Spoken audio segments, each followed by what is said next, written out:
오늘 본문의 말씀을 가지고 우선 약속과 현실이 충돌할 때에 라는 제목으로 말씀을 나누면서 우리의 손구와 영신의 시간을 좀 보내고자 합니다. 거듭 말씀드린 것처럼 주안의 교회의 손구 영신 예배의 별칭은 경건한 거룩한 매듭짓기입니다. 다양한 의미를 부여하며 이 시간 이 예배에 참여하는 분들이 분명 계실 겁니다. 그런데 우리에게 이 손구 영신 예배는 이날에 이 예배를 드리지 않으면 뭔가 큰일 나기 때문에 마치 무친령들의 마음에 간절곳이라도 가지 않으면 뭔가 운수가 없을 것 같은 그런 불안한 마음, 사실 그런 마음이 우리가 이 자리에 있는 이유는 아닐 것입니다. 다시 한번 지난 시간들을 되짚어보고 하나님 앞에서 우리의 갈 길을 점검해보는 다시 한번의 그 매듭의 시간이 이 시간이 되어야 할 것 같다라는 것이죠. 그런 의미에서 오늘 주신 말씀을 다시 한번 생각해 보면서 우리의 지난 날들과 나아갈 방향들에 뭐가 필요한지 다시 한번 붙들어 보면 좋겠습니다.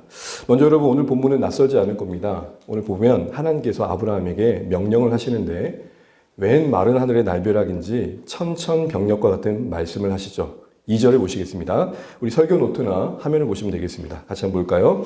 여호와께서 이르시되 내 아들 내 사랑하는 독자 이삭을 데리고 모리아 땅으로 가서 내가 내게 일러준 한 산 거기서 그를 번제로 드리라. 보시는 것처럼 그 소중한 아들을 번제로 드려라 라고 말씀합니다. 아브라함에게 이삭이 어떤 존재인지는 두말할 필요가 없겠죠. 특별히 여러분, 여기 본문에 하나님도 아브라함에게 이삭이 어떠한 위치에 있는지를 아십니다. 사랑하는 독자라 그럽니다. 그리고 또한 이삭이다 라고 불러주십니다. 이삭의 이름의 뜻이 무엇이죠? 기쁨이죠. 아브라함과 사라가 이삭을 얻었을 때 기뻐할 수밖에 없었고 당연히 이삭이라 지었던 것입니다. 저희 막내 이름이 하은인데요. 하준, 하영, 하은이에요. 근데 하은은 이름을 고민도 하지 않고 그냥 하은이었어요. 왜냐하면 출산의 과정 속에 유산의 위기가 있었고 얘가 태어나겠는가 악착같이 붙어있더라고요. 그래서 그 성향이 아직도 남아 악착 같아요. 근데 이게 하나님께서 은혜 안에서 잘 쓰여주면 좋겠다라는 마음이 있습니다. 어쨌든 여러분, 이삭이라 이름 지어졌을 때 그 만남과 이후에 그들에게 이삭은 어떤 의미가 있었겠어요? 매일의 기쁨 아니었겠습니까? 100세에 대해서 도저히 나을 수 없는 상황 속에 얻은 아이이기 때문에 더 그럴 겁니다. 그런데 밭이라니요. 그런데 여러분, 아브라함이 고민할 만도 한데 전혀 오늘 행간에는 그 어떤 고민도 원망도 보이지 않습니다. 3절 한번 읽어보겠습니다. 같이 한번 읽어볼게요. 아브라함이 아침에 일찍이 일어나 나귀의 안장을 지우고 두 종과 그의 아들 이삭을 데리고 번제에 쓸 나무를 쪼개어 가지고 떠나 하나님이 자기에게 일러주신 곳으로 가더니, 물론 아침 일찍이라는 것은 밤잠 못 잤을 거다라고 생각할지 모르지만 그렇진 않은 것 같습니다. 분명 일찍이 서둘러서 장작을 핍니다. 그리고 모든 준비를 다 갖추고 지금 여정을 걷고 있는 모습을 보입니다.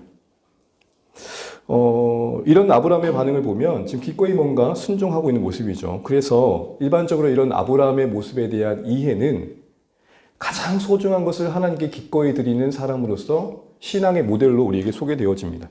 그리고 우리에게 이런 도전을 하죠. 우리의 이삭을 드립시다.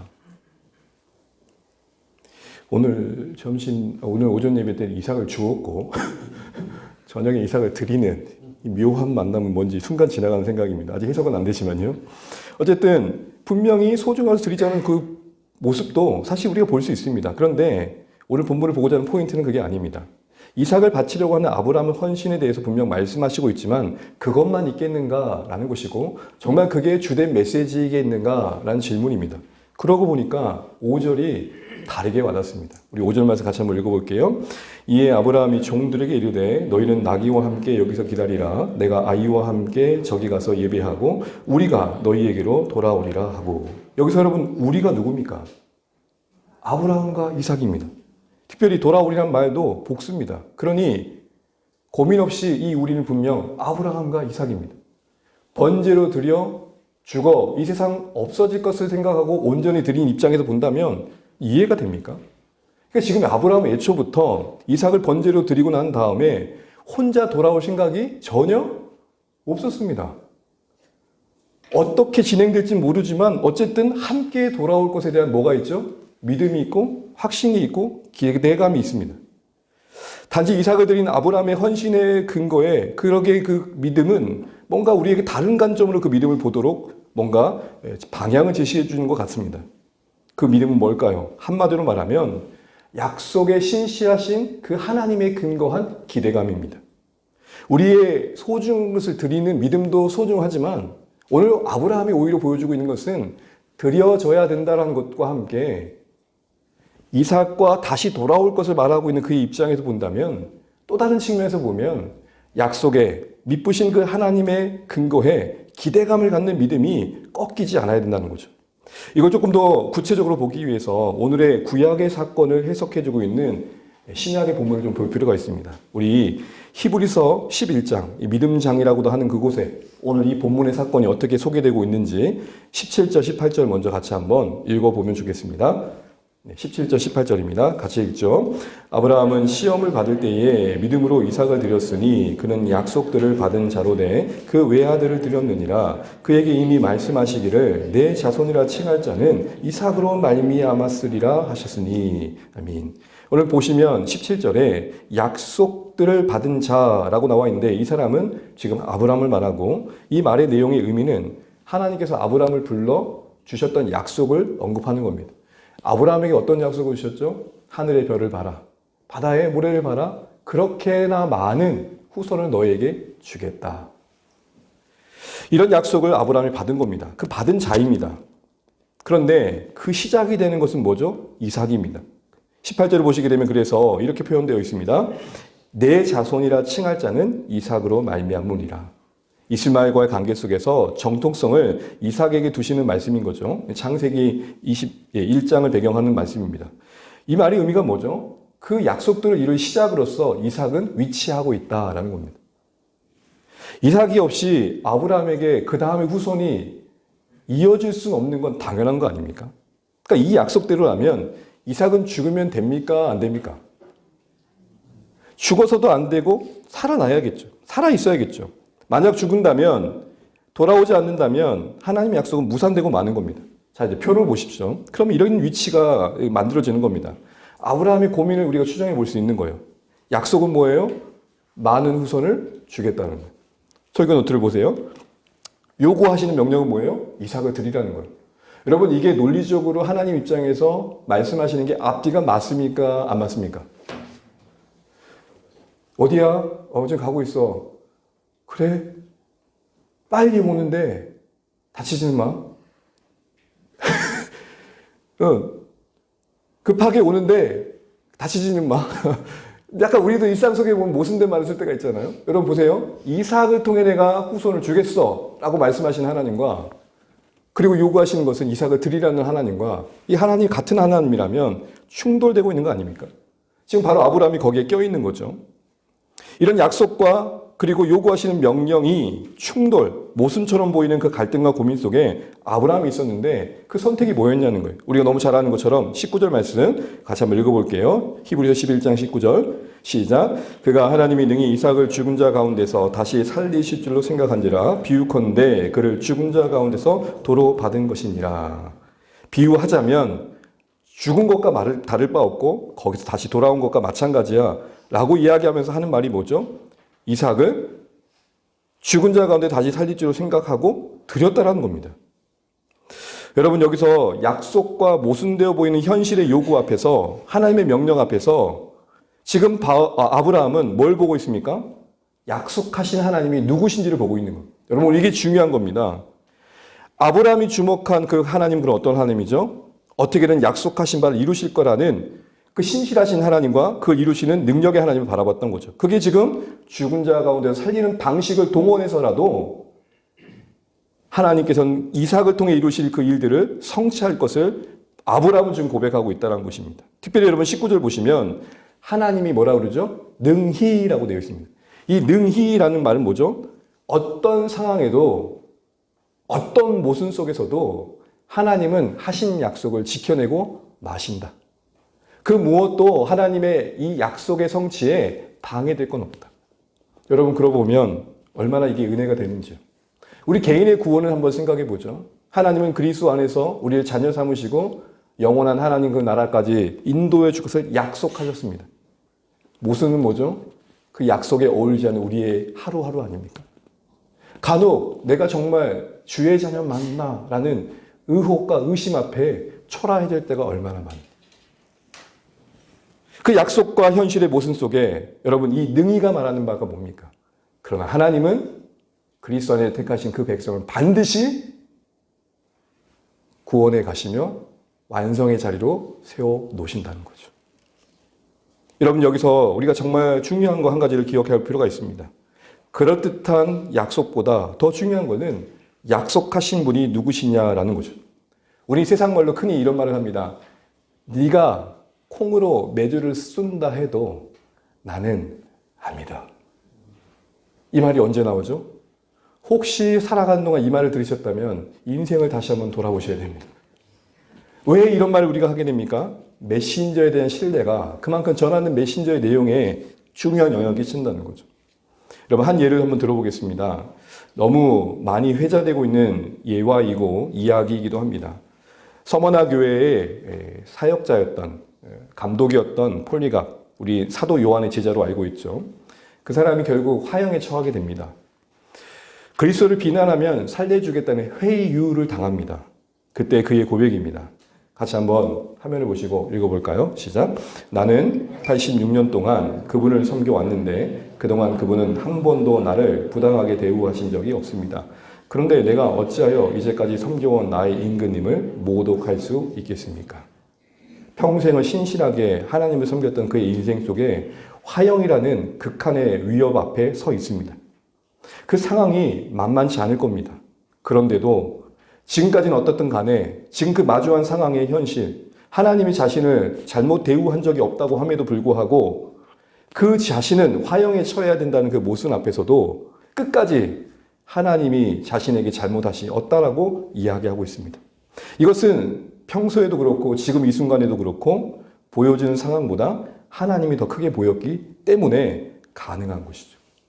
하나님이 자신에게 이해할 수 없는 처지에 자신을 던졌다는 사실보다 모든 것을 주관하신 그 하나님은 어떠한 분이시냐가 지금 오늘 폴리갑에게도 그 삶을 주도해가는 논리가 되고 있는 것입니다.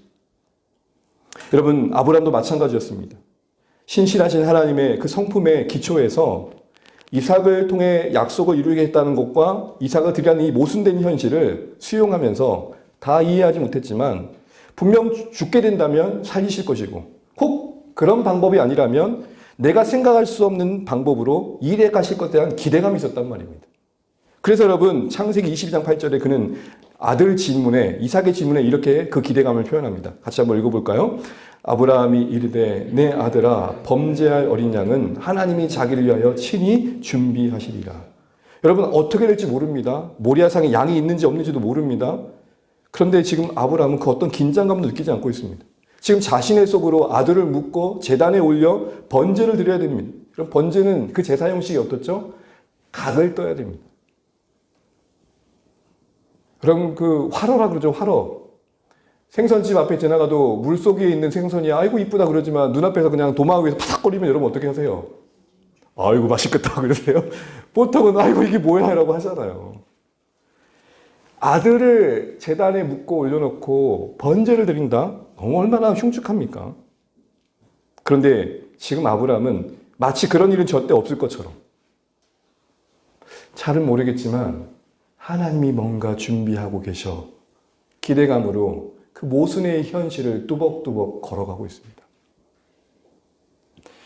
사랑하는 주안의 가족 여러분, 올 한 해 지나시면서 여러분에게 하나님은 어떤 분이셨습니까? 또 앞으로 그 하나님은 어떤 분이실까요? 우리 모두가 다양한 상황에 있지만 공통점은 뭡니까? 하나님은 이런 분이라고 내가 들었는데 정작 내 삶은 그런 하나님이 아니심을 확인해 갈 때 겪는 충돌 아닙니까? 여러분 그때 오늘 아브라함처럼 그 약속을 주신 하나님이 누구신지를 기억하실 수 있기를 주의 이름으로 축복합니다. 하나님이 뭔가 준비하고 계셔 라는 아브라함의 고백처럼 우리의 생각과 이해를 뛰어넘는 방식으로 우리 인생과 교회와 이 땅을 향하신 하나님의 그 약속을 신실하게 이뤄갈 것을 바라보자는 거죠. 그러고 보면 여러분 우리의 둘러싼 현실과 상황들 속에 모순이 얼마나 넘쳐납니까? 당장 여러분 제가 목회를 하면서 느꼈던 것 중에 하나는 뭐냐면 간혹 교회를 다니다가 떠나신 분들 중에 이런 분들이 공통점이 있었습니다. 목사님 기도하면 된다며요. 두드리면 열린다며요. 아이고, 그러지 마세요. 뭔 일이 일어나요? 하고 그 기도에 응답이 없어 떠나는 분들이 계십니다. 여러분은 어떠십니까? 분명 하나님은 부르짖으면 들어주시고 공급해 주신다고 약속하셨는데 내 삶의 현실은 그것과 전혀 멀어 보일 때 말입니다. 또한 구원 이후에 분명 기쁨을 주신다고 했고 평안을 주신다고 했고 승리를 주신다고 했는데 자주 넘어지는 제 앞에서의 무력함이 마치 버려진 자와 같은 내 영혼의 침체를 만들진 않으십니까? 하나님의 자녀라고 하는데 자녀답지 못한 현실 앞에 좌절하고 낙담하고 불안해하다 보니 그 하나님의 약속이 너무 멀리 느껴지는 거죠. 이 세상을 향한 시선은 어떻습니까?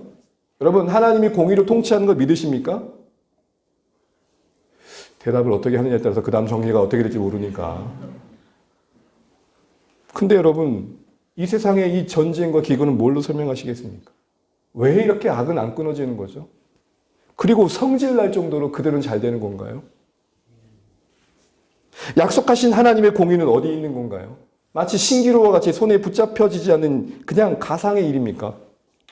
영광 중에 반드시 오신다고 했던 그 약속은 어떻고요? 어제나 오늘이나 언제 올 것처럼 늘 곧 올 것처럼 말씀하셨는데 아직도 안 오셨어요.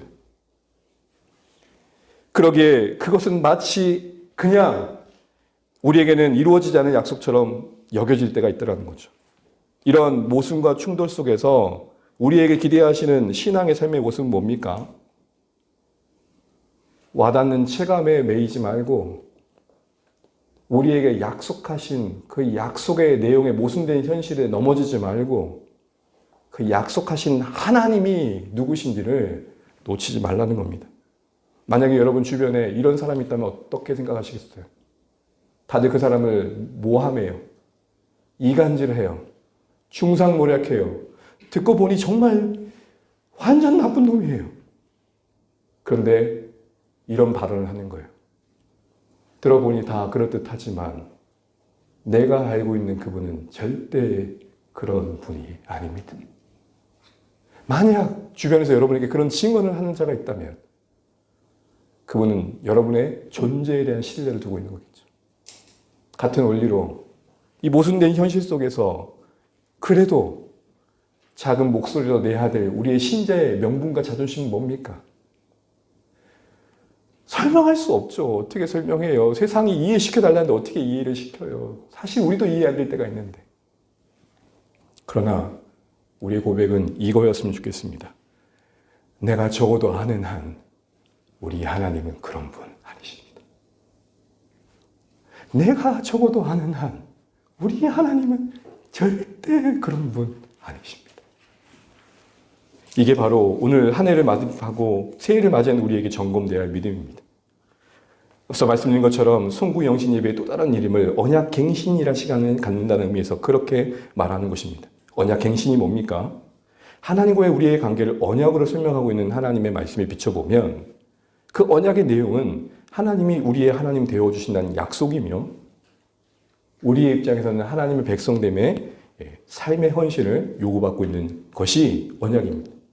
근데 이 언약을 새롭게 한다는 것의 중요한 내용은 우리를 이 언약의 관계로 부르신 하나님의 성품과 어떠하심에 근거해 점검되어야 한다는 것이죠. 한마디로 쉽게 말한다면 언약을 갱신해 간다는 것은 하나님이 어떠한 분이시냐에 응답하는 삶을 점검해 가는 것입니다. 이해되지 않지만 내 이해보다 크신 하나님을 바라보는 겁니다. 나도 나조차 나를 용납할 수 없는 내 스스로의 모습에 넘어질 때 이런 나를 사랑하신다는 그 약속의 사랑을 더 크게 여기는 것입니다.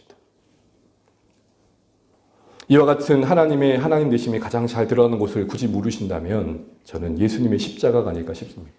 로마서 5장 8절 같이 한번 읽어보겠습니다. 시작. 우리가 아직 죄인 되었을 때에 그리스도께서 우리를 위하여 죽으심으로 하나님께서 우리에게 대한 자기의 사랑을 확증하셨느니라. 여러분, 이 확증이란 단어가 나타내 들어보여 증거하다는 의미인데요. 한마디로 말하면 바로 이거예요. 자, 봐라. 우리는 하나님이 우리를 향한 사랑에 의심을 던질 때가 많지만 하나님은 단 한 번도 그 사랑을 가리신 적이 없다는 겁니다. 자, 봐라. 내가 너희를 사랑하는 이 사랑을. 의심하지 말라는 겁니다. 헛갈리지 말라는 겁니다. 마귀의 이간질과 정죄에 속지 말라는 것입니다. 십자가의 그 희생으로 드러내신 하나님의 우리를 향한 언약의 그 신실한 사랑, 그 하나님의 어떠하심을 놓치지 말라는 것입니다. 십자가는 우리에게 뭘 말합니까? 죄인된 우리를 끝내 포기하지 않고 살리시려는 하나님의 희생이요. 십자가는 뭘 말합니까? 죽음을 이기시는 부활의 능력이요. 십자가는 뭘 말합니까? 우리의 삶을 끝까지 책임져 주시는 신실함을 보여주십니다. 그래서 바울이 이렇게까지 얘기합니다. 우리 로마서 8장 32절 말씀 읽고 매듭지어 가겠습니다. 같이 한번 읽어볼게요.